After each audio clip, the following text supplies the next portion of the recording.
Hi friends, class fifth viewers and listeners. आज हम EVS ना पढ़ के मैथमेटिक्स पढ़ेंगे, जो क्लास फिफ्थ का मैथ्स का चैप्टर नंबर 1। आप में से बहुत सारे लोगों को जो मैथमेटिक्स है वो बहुत मैसी लगता होगा, लेकिन आज हम 4M टेक्निक से मैथमेटिक्स पढ़ने की कोशिश करेंगे। मैथ्स, मैजिक, मस्ती एंड मजा। Let's start. सबसे पहले इस चैप्टर में हमारा जो टॉपिक रहेगा वो फिश रहेगा। इसके इर्द गिर्द हम घूमेंगे। सारा क्या पढ़ेंगे उस पर हम एक बार नजर डाल लेते हैं। Shapes, estimations, sense of large numbers, simple operations, longs and speed. सबसे पहले आपको एक फैक्ट से रूबरू करा देते हैं। जापान में एक 3 लाइन की पोइम होती है जिसको हम हाइकू कहते हैं। एक हाइकू को मैं आपके सामने बता देता हूं, बाकियों को आप इंटरनेट पर सर्च कर सकते हैं। Deep under the see the lovely coloured fish swimming peacefully. क्या आपने कभी मछली देखी है? मछली का साइज कितना होता है? अगर मैं कहूं कि एक फिश 1 सेंटीमीटर सबसे छोटी और 18 मीटर सबसे बड़ी मछली होती है, तो आपसे पहला लॉजिकल क्वेश्चन, प्रैक्टिकल क्वेश्चन ये है कि एक बड़ी मछली से कितनी छोटी मछलियां निकल सकती हैं। सबसे बड़ी मछली जो इस चैप्टर में है वो व्हेल शार्क है। क्या आपको पता है एक व्हेल शार्क व्हेल नहीं है? तो फिर आप पूछेंगे कि व्हेल नहीं है तो क्या है? दैट इज ए फिश, वो मछली है। अगला क्वेश्चन आपका फिर तैयार होगा कि जी फिर फिश और व्हेल में क्या डिफरेंस है? देखिए, इनमें 4 डिफरेंस है। डिफरेंस नंबर 1, इनका जो साइज होता है व्हेल का वो रिस्पेक्टिवली फिश से बड़ा होता है। सेकंड, जो इनकी टेल होती है, पूंछ होती है, उस जो व्हेल होती है उसकी पूंछ ऐसे वी आकार की होती है, लेकिन जो अपना फिश होता है उसकी पूंछ फ्लैट होती है। थर्ड डिफरेंस, इनकी ब्रीदिंग स्टाइल है। जैसे व्हेल मछली हम नाक से सांस लेते हैं, सिमिलरली व्हेल ऐसे ही ब्रीदिंग करती है। इर्रेस्पेक्टिव जो फिश होती है वो अपने गिल से हवा ना लेकर वाटर को इनटेक करती है। अब अगर मैं कहूं कि एक व्हेल मछली का जो साइज है वो 18 मीटर है और जो वजन है वो 16,000 किलोग्राम है। अगर आपकी कक्षा में 1 मीटर के 40 विद्यार्थी हैं और मैं उनको लीनियरली एक के ऊपर एक ऐसे खड़ा कर दूं, तो 18 मीटर व्हेल का जो लेंथ है उसको पूरा करने के लिए मुझे कितने बच्चों को खड़ा करना पड़ेगा? क्वेश्चन नंबर 2 ये है, अगर आपकी क्लास में 40 बच्चे हैं और हर बच्चे का वजन लगभग 25 किलोग्राम है, तो व्हेल मछली इन बच्चों से कितनी गुना अधिक भारी है? पहले प्रश्न का उत्तर है क्योंकि हर बच्चा 1 मीटर का है तो हमें 18 बच्चों को सीक्वेंस में अपराइट खड़ा करना पड़ेगा। दूसरा क्वेश्चन, 25 किलोग्राम एक बच्चे का वजन, 40 बच्चे, तो ये लगभग 1000 किलोग्राम इन सब बच्चों का वजन हो गया। व्हेल मछली का वजन 16,000 किलोमीटर, तो इन आपकी पूरी क्लास से व्हेल मछली 16 गुना भारी है। अब जैसे आपका स्कूल है ऐसे ही मछलियों का, फिशेस का भी स्कूल होता है। जो इनका स्कूल होता है उस स्कूल में इनका ग्रुप्स होता है। ग्रुप्स में ये अपने आप को बचाती हैं बड़ी बड़ी हैवी मछलियों से। कई बार तो इनको अपने अंदर पानी भी ले जाना पड़ता है। जो अगर मैं फिशरमैन्स की बात करूं कि फिशरमैन्स, क्या आप आपने कभी समुद्र देखा है? क्या आपने कभी बोट्स देखी हैं? असली में देखी हैं या किसी मूवी में देखी? क्या आपको तैरना आता है? सपोज आपको नहीं आता और आप मिड ओशियन में, बीच में, समुद्र में, लहरों के बीच में फंस जाएं, तो सुनकर ही डरावना लगता है। अगर हम ऐसी सिचुएशन को फेस कर रहे हैं तो बहुत बड़ी बात हो जाती है। ऐसा ही जीवन फिशरमैन्स का होता है, बहुत डिफिकल्ट लाइफ होती है। अगर हम बात करें तो फिशरमैन की जो रोटी है वो फिशिस से चलती है। वो उनको पकड़ते हैं, उनको खाते हैं और अपनी दैनिक जो जीवन है उसको मछलियां बेचकर चलाते हैं। अगर मैं कहूँ, हमारे पास बेसिकली 3 टाइप्स की बोट है। लॉग बोट जो पुरानी हो गई हैं, जिसमें फट्टे लगे होते थे, सिंपल। दूसरा मोटर बोट्स जो जिसमें मोटर लगी होती है, वो 20 किलोमीटर प्रति घंटे की स्पीड से चल सकती है। और जो लॉग बोट है वो थोड़ा स्लो चलती है, 4 किलोमीटर प्रति घंटे की स्पीड से। एक बिग मशीन्स बोट होती हैं जिसको हम ट्रोलर्स कहते हैं। उनका कैच भी बहुत होता है, वो बहुत सारी मछलियों को एक साथ लेके आ सकती हैं। जैसे अगर मैं बात करूं तो लॉग बोट लगभग 20 किलोग्राम वजन को अपने साथ लेके चल सकती है। और लॉन्ग टेल बोट 600 किलोग्राम वजन को अपने साथ लेके चल सकती है। और मोटर बोट 800 किलोग्राम और सिमिलरली जो मशीन बोट है वो 6000 किलोग्राम। अगर मैं इनकी स्पीड की बात करूं तो लॉन्ग बोट 4 किलोमीटर प्रति घंटा, लॉन्ग टेल बोट 12 किलोमीटर प्रति घंटा, मोटर बोट 20 किलोमीटर प्रति घंटा और मशीन बोट 22 किलोमीटर प्रति घंटा चलती है। अब फिशरमैन, जो छोटे फिशरमैन हैं, उनको प्रॉब्लम क्या आती है जी? प्रॉब्लम ये आती है, जो बड़ी मशीन बोट्स हैं, जो ट्रॉलर्स हैं, वो उनका नेट छोटा होता है। उनका नेट बहुत छोटा होता है, ऐसे। इसमें बड़ी मछलियां तो फंसती ही हैं, छोटी मछलियां भी फंस जाती हैं। जिससे होता क्या है कि वो छोटी मछलियां डेवलप नहीं हो पाती, बढ़ नहीं पाती, साइज उनका बढ़ नहीं पाता। तो जो छोटे फिशरमैन हैं उनको ना तो किनारों पे मछलियां मिलती हैं, ना ही अंदर मछली का इतना कैच मिलता है। तो ट्रोलर्स एक तो मछलियों को बहुत ज़्यादा क्वांटिटी में लेके जाते हैं, प्लस वो छोटी मछलियों को भी अपने जाल में फंसा लेते हैं और उसको निकाल लेते हैं। अब हमने शेप्स देखी कि मछली की शेप कैसी होती है, उसकी पूंछ की शेप कैसी होती है, वो चीज़ तो हमें थोड़ा पता लगा। उसके बाद हमने स्पीड देखी कि बोट कितनी स्पीड से चलती है। जैसे लॉग बोट 4 किलोमीटर प्रति घंटा, ऐसे ही दूसरी बोट्स ज़्यादा ज़्यादा ज़्यादा चलती हैं। इसके बाद हमने एस्टिमेशन देखा। एस्टिमेशन में हमने क्या देखा, अगर लॉग बोट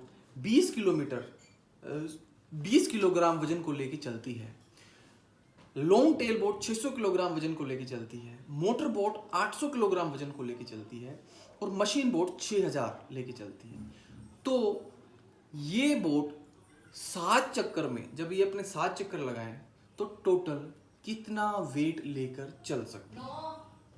20 गुना 7, 600 गुना 7, 800 गुना 7 और 6000 गुना 7। एक तरीका तो ये है, इन सबको गुना करूं और मैं इनको जोड़ दूं। दूसरा तरीका क्या है कि पहले इन सबको जोड़ लूं। 20 प्लस 600 प्लस 800 प्लस 6000,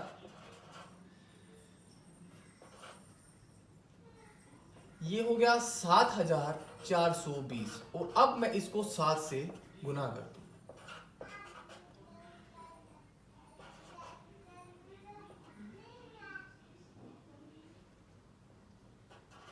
51,940 किलोग्राम वजन को ये 7 चक्कर में लेके चल सकती है। अगर मैं कहूं कि ऐसे ऐसे मुझे 10 चक्कर लगाने हैं एक दिन में, मतलब टोटल 70 चक्कर हो गए, तो 5,19,400 ये बनता है। नेक्स्ट, अब हम क्लास 4 का जो मैजिक मैथ्स है, आपने उसमें लैक्स पढ़ा होगा, लाख पढ़ा होगा। तो हम नंबर्स पे चलते हैं। जैसे अगर मैं ये संख्या लिखता हूं तो ये क्या है, 1। अगर मैं एक जीरो और लगा देता हूं तो ये क्या है, 10। एक और लगा देता हूं तो कितना बन जाता है, 100। एक और लगा देता हूं तो कितना, 1000। रिस्पेक्टिवली 10,000, 1,00,000, 10,00,000 और 1 करोड़। अब हमें इस फैक्ट्स का पता होना चाहिए कि क्या हमने कभी 1,00,000 सुना है। जी, जैसे हमारे देश में 1,00,000 भट्टे हैं, 2,00,000 बोट्स हैं, 1 करोड़ वो लोग हैं जिनका जीवन मछलियों पर निर्भर करता है। ध्यान रहे, हम ये नहीं कह रहे हैं कि वो फिशरमैन है, बट उनका जो जीवन है वो फिश और उससे एसोसिएटेड एक्टिविटीज पर निर्भर करता है। हम अगले टॉपिक में चलते हैं। आपने अपने टीचर से क्लास में ये कहते हुए सुना होगा, क्या मच्छी बाजार बना रखा है, what a fish market it is. कहने का मतलब क्या हुआ कि एक मच्छी बाजार ऐसी जगह है जहां पे लोग अलग अलग ठेले लगाते हैं और उनमें आवाजें करते हैं, 20 रुपए किलो, 40 रुपए किलो, ये मछली इतने किलो, ये इतने किलो, ऐसे करके। एक एक्टिविटी है आपके लिए और एक क्वेश्चन भी है, वो हम क्वेश्चन जल्दी से कवर कर लेते हैं। फाजिल का एक लड़की है जिसने एक मिनकर बैंक स्टार्ट किया। उसमें उसने 25 फिशरमैन्स को जोड़ा और कहा कि हम हर महीने 25 रुपए इकट्ठा करेंगे। तो आप बताइए कि एक महीने में उन्होंने बैंक में कितने पैसे इकट्ठा कर लिए। 25 आदमी थे,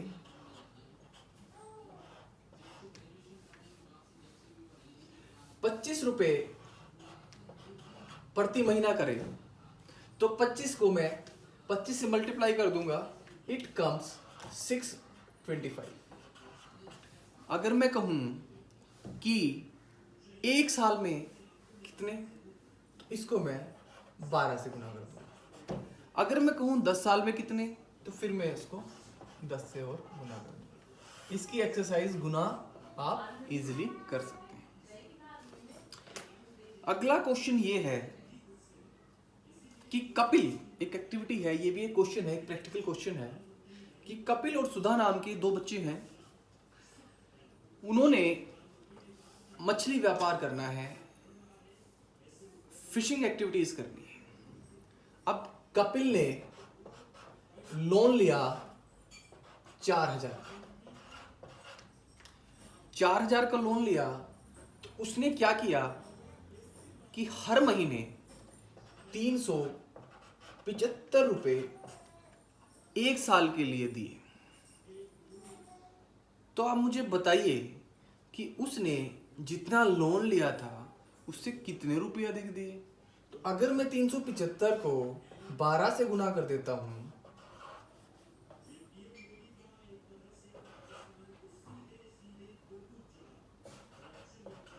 इट कम्स 4500। तो मैं उत्तर दे सकता हूं कि इसने, इसमें से ये माइनस करूंगा तो उसने अपना जो लोन लिया था उससे 500 रुपए अधिक दिए। दूसरे केस में सुधा ने 21,000 रुपए का लोन लिया और उसने रिटर्न में 23,520 रुपए वापिस लौटाए, जो कि 1 साल के लिए था। तो क्या आप बता सकते हैं कि उसकी 1 माह की किस्त कितनी थी? जरा सोचिए। जी, अगर हम इसको 1 साल में कितने महीने होते हैं, 12। अगर मैं इसको 12 से भाग दे दूं तो your answer will be the instalment that Sudha give to the loan person, to the person from home he take long. इसके बाद इन्होंने क्या किया कि एक फिश ड्राइंग फैक्ट्री स्टार्ट करने की कोशिश की। अब फिश ड्राइंग फैक्ट्री में इन्होंने देखा कि अगर हमें फिश ड्राई करनी है तो हमें बहुत सारी चीज़ों की ज़रूरत पड़ेगी। इनपुट्स हमारे क्या क्या लगेंगे? नंबर 1, कॉस्ट ऑफ आइटम में यहाँ पे मैं लिख देता हूँ इसकी कॉस्ट, ये आइटम,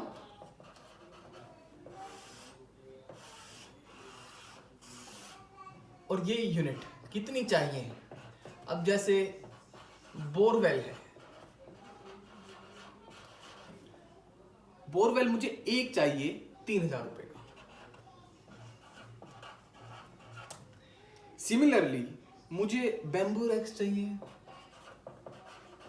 बैम्बू रैक्स मुझे 20 चाहिए, जिसकी एक की कीमत कितनी है, मान लीजिए 2000 रुपए। अगर मुझे ये बनाना है तो मुझे सीमेंट टैंक की भी जरूरत पड़ेगी, और वो मुझे 4 चाहिए, जिसकी एक की कीमत लागत जो है वो 1000 रुपये। मुझे ट्रे और नाइफ भी चाहिए जो 20 चाहिए, जिसमें एक की कीमत 300 रुपये है।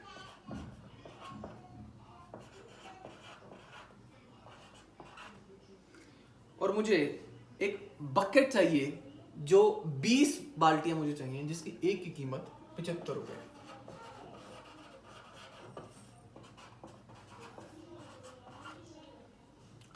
अब आप बताइए, आपके लिए क्वेश्चन है कि इनकी ड्राई फैक्ट्री खोलने के लिए टोटल लागत कितनी आएगी। मैं हिंट दे देता हूं कि अगर आप इसको इससे गुना, इसको इससे, सिमिलरली सबको एक दूसरे के साथ गुना करेंगे हॉरिजेंटली, और इसको इसको इसको इसको और इसको सभी पांचों को जोड़ देंगे तो वह क्या आ जाएगी, आपकी पूरी लागत आ जाएगी। हम अगला चलते हैं। अगर हमें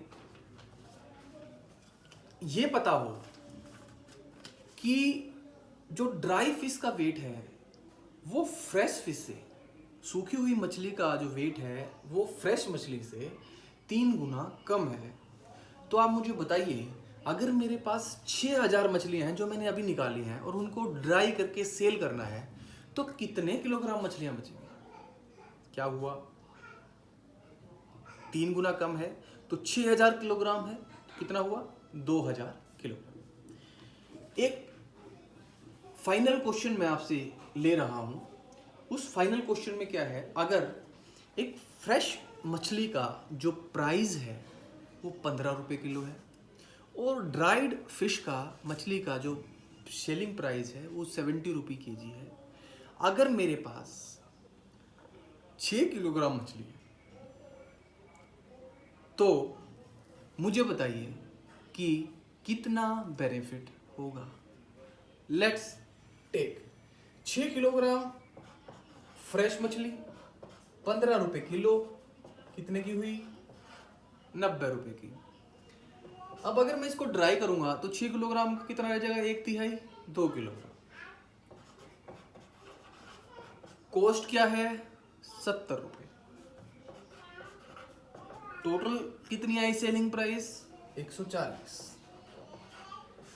90 रुपए की मेरे को लागत पड़ रही है और 140 की मैं उसको बेच रहा हूं, तो 140 में तो सिंपल है, 90 रुपए हम घटा देंगे, कितने रुपए रह जाएंगे,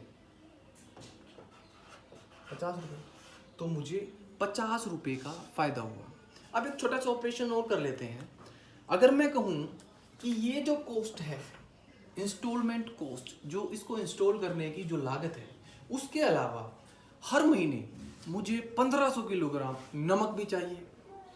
नमक के अलावा मुझे पैकिंग और बस चार्जेस भी चाहिए।